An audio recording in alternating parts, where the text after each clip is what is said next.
I'll start this video out by going back 36 years. My uncle had a sports memorabilia store on Woodhaven Boulevard in Jamaica, Queens. Right next door was a barbershop owned by Steve the Barber, who was an associate of Scialo, a West Side captain. A lot of guys hung out in the barbershop every day, including my friend Johnny Santori and my mother's uncle Angelo, who was a former bookmaker for the Gambino family. One day, Angelo told me that one of the guys in the barbershop next door was related to Mimi, a Colombo captain from Coney Island. I didn't know who that was. And he told me by pronouncing his name as Mimi Scialo, but the proper pronunciation is Scialo. But for the purpose of this video, we'll stick with Mimi Scialo.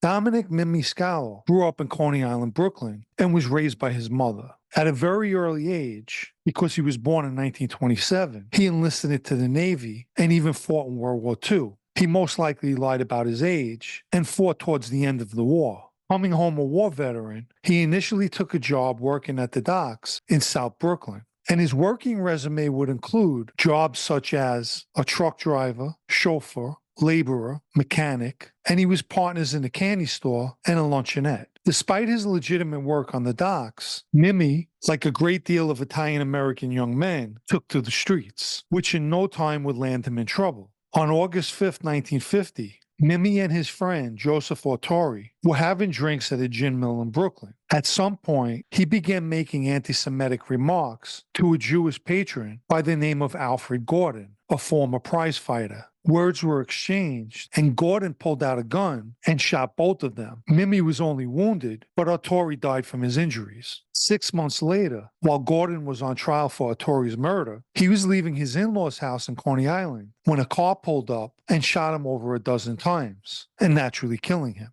Mimi was a prime suspect, but never charged for that murder. Around the same time, Mimi became associated to the Profaci family, specifically Johnny Otto, a captain in the family. And it wasn't long after that Johnny Otto proposed him for membership.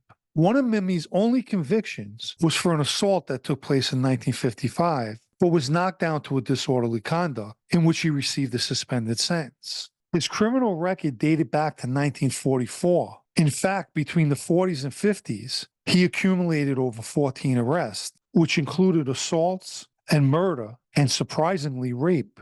On March 16, 1958, the police found Alexander Mendito Jr. lying in front of 2121 Avenue Z in Brooklyn. He was shot several times and badly beaten. His partner, Bartholomew Garofalo, was found in Bergen Beach, Brooklyn, shot to death and also badly beaten. He had 2 broken legs. By the time Mendito was taken to the hospital, he was still alive and would live for about another week. Initially, he refused to talk to the detectives, but at the urging of his mother, he went on to explain that his partner and him were hired to commit an arson by Mimi Scialo, who paid them a down payment of $1,000. They made 2 attempts to start a fire, but failed both times, and Mimi wanted his money back. An argument ensued, and they somehow overpowered him, and according to Mendito, they put his head in the toilet and even flushed it.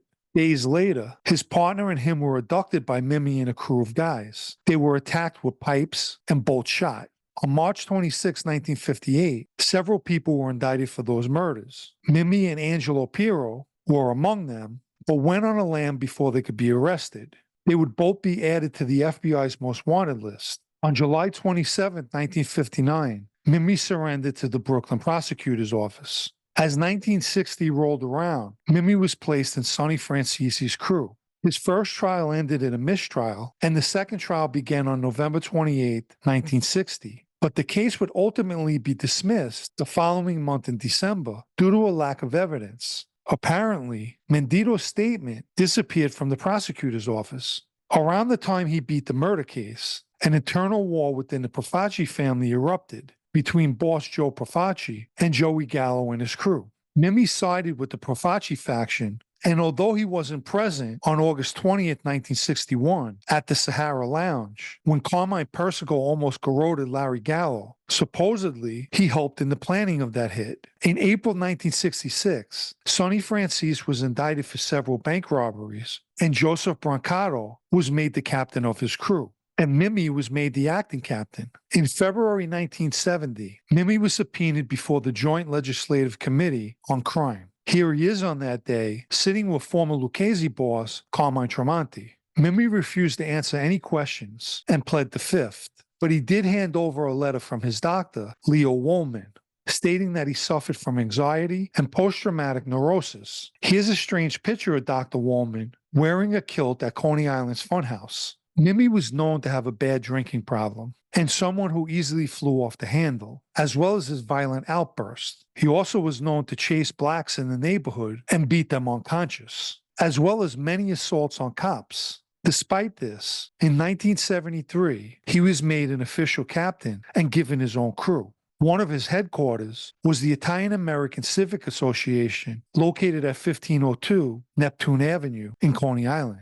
Mimi and his crew were involved in the typical rackets. Nonetheless, he would begin a series of events that would ultimately be his downfall. Aside from the members of his crew and associates, Mimi began recruiting new associates, ones he would never put on record, and the reason being was he was using them covertly as his personal unknown crew, and would send them to stick up card and crap games, as well as using them for unsanctioned hits. On December 10, 1973, Mimi's secret crew went to rob a Coney Island social club run by bookmaker Miguel Cosime. During the robbery, they would shoot Cosime to death. It turned out Cosime was an associate of Lorenzo Lampisi, a Colombo member and former member of the Gallo crew. Lampisi put in a beef with the Colombo administration regarding Mimi. As a result, Lampisi was shot in a Brooklyn barbershop, but was rushed to Coney Island Hospital and survived. The fact that he was shot apparently infuriated Carlo Gambino,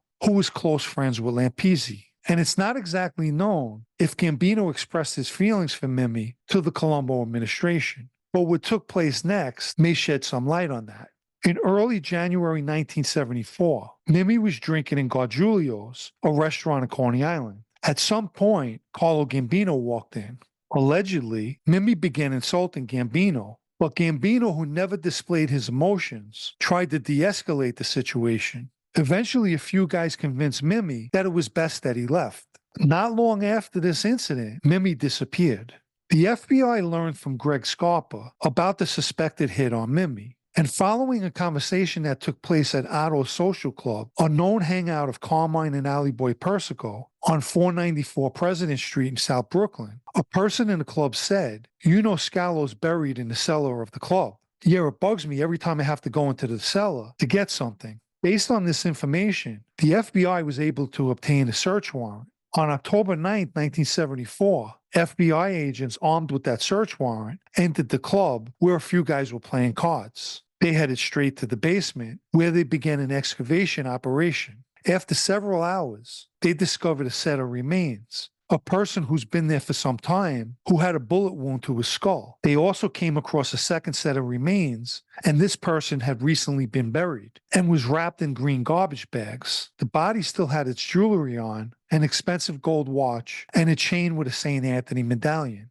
That person was later identified as Mimi Scialo, and apparently he'd been strangled and shot several times. Following Mimi's disappearance, Thomas Babushka and John Coydle, members of Mimi's crew, approached Charlie Moose Panarella because word on the street was that Panarella received the order to kill Mimi, an order that was approved by Carmine Persico. Both Panarella and Mimi originated from Johnny Otto's crew, and following Mimi's disappearance, Panarella was given Mimi's crew. Babushka and Coydle demanded that Panarella tell them what happened to their captain. A few weeks later, on June 22, 1974, both men came out of the 1717 Social Club in Bensonhurst, Brooklyn, and got into a dark-colored 1971 Buick when a car pulled alongside them and shotgun blasts rang out, killing both of them. Obviously, the Colombos didn't like that they were asking questions. Allegedly, that hit was carried out by members or associates of Christy Ticfanari's crew, which were Lucchese's. At the time of his death, Mimi was indicted for the January 1970 murders of brothers Arthur and Joseph Dunn, owners of a Coney Island body shop.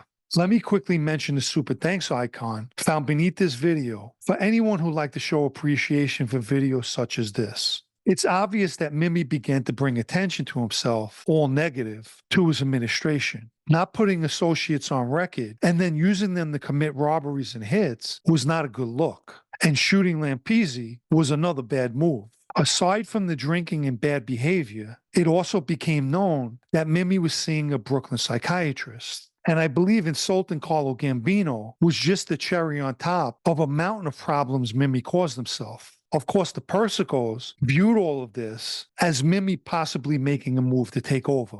As my mother's Uncle Angelo said, he was a dangerous guy who made a lot of people concerned.